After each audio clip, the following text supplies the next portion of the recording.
5 hombres, uno de los cuales afirmaba ser un antiguo empleado de la CIA, fueron detenidos el día de ayer sábado a las 2:30 de la mañana, cuando se preparaban para llevar adelante un plan de espionaje a las oficinas del Comité Nacional del Partido Demócrata en Washington.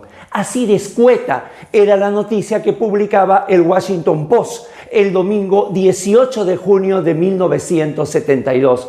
Nadie suponía de que esta noticia era Trinito Tolueno en estado de pureza para el despacho Oval de la Casa Blanca que ocupaba el presidente Richard Nixon. En realidad era el inicio de su fin. El denominado caso Watergate concluyó con la dimisión del 37º presidente de los Estados Unidos. El inicio de este hecho acaba de cumplir medio siglo.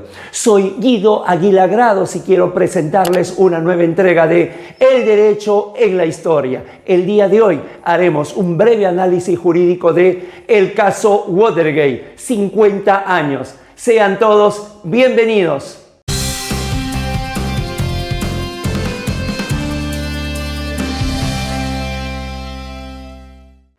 El caso Watergate fue un gran hecho político que tuvo lugar en Estados Unidos hace medio siglo a raíz de un supuesto robo de documentos en el complejo de oficinas Watergate de Washington, D.C., sede del Comité Nacional del Partido Demócrata de Estados Unidos, y el posterior intento de la administración Nixon de encubrir a los responsables. El resultado, la única renuncia de un presidente norteamericano en la historia. En menos de 4 meses y en un indetenible crecimiento de primicias, 2 periodistas del Washington Post, Bob Woodward y Carl Bernstein, fueron los encargados de desenmascarar la trama, luego de lo cual el Congreso de los Estados Unidos inició una investigación. Pero la resistencia del gobierno de Richard Nixon a colaborar en esta condujo a una crisis institucional.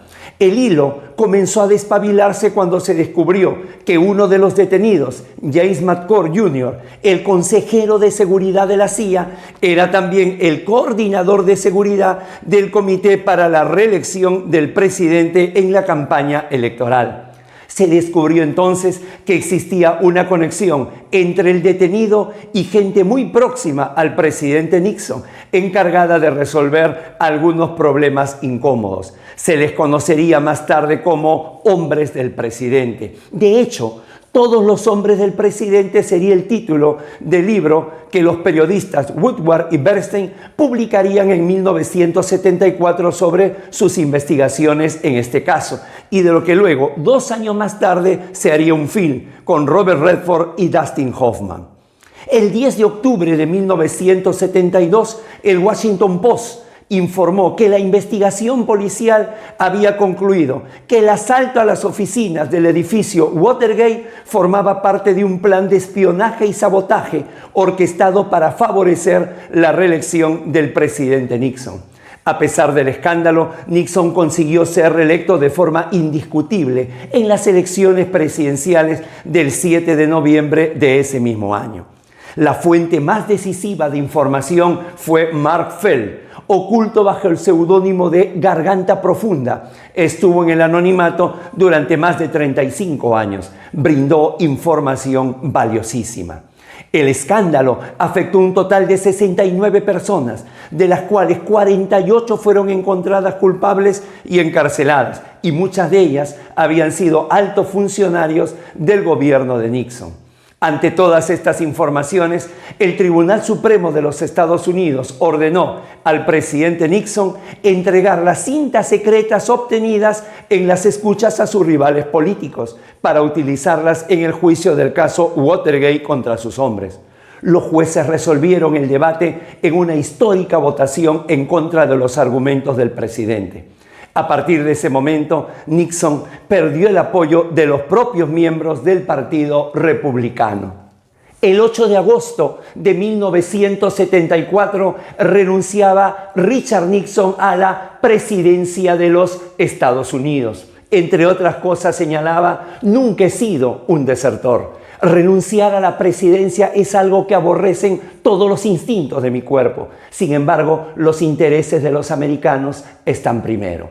Desde el punto de vista del derecho constitucional, el caso Watergate nos deja algunas figuras. La primera de ellas, la consolidación de la separación de poderes en Estados Unidos. Esto es, en uno de los momentos más álgidos, más sensibles del país del norte, podía, por ejemplo, el Congreso blindar al presidente. Sin embargo, ante la crisis del Ejecutivo, el Congreso había iniciado un procedimiento de impeachment que luego se vio ya suspendido con su dimisión. Sin embargo, quedó claro que el Ejecutivo, el Legislativo y la Suprema Corte norteamericana, cada uno hizo lo que tenía que hacer. En segundo lugar, la figura del indulto. Y es que el sucesor de Richard Nixon, su vicepresidente Gerald Ford, lo perdonó prontamente. Dos lecturas a este acontecimiento. Para algunos representó una de las muestras más claras de impunidad. Para otros era preservar la figura del presidente de la República, tan importante en los Estados Unidos. Recordemos que George Washington no es solamente el primer presidente de los Estados Unidos, sino es el primer presidente de la historia en todo el mundo. Estados Unidos no pasó por ese tránsito de monarquía constitucional antes de república, como si lo han hecho, por ejemplo, los actuales estados europeos. Y en tercer lugar, la aparición ya de una manera mayúscula de los llamados poderes paralelos, en este caso de la prensa, pero una participación objetiva, seria, virtuosa, alejada de cualquier interés o ideología. El caso Watergate ha cumplido 50 años y nos ha dejado el sufijo gate como sinónimo de escándalo. Recordemos, por ejemplo, el denominado FIFA Gate. Punto final a la entrega del día de hoy. Si considera que este programa puede interesar a más personas, difúndalo, compártalo, suscríbase a Tribuna Constitucional. Temas similares donde se hace la simbiosis del derecho y la historia lo encuentran en el playlist de su canal Tribuna Constitucional. No olvide que todo esto es posible gracias al apoyo de EGACAL, Escuela de Derecho. Han sido muy amables por su tiempo. Muchísimas gracias. Un fuerte abrazo.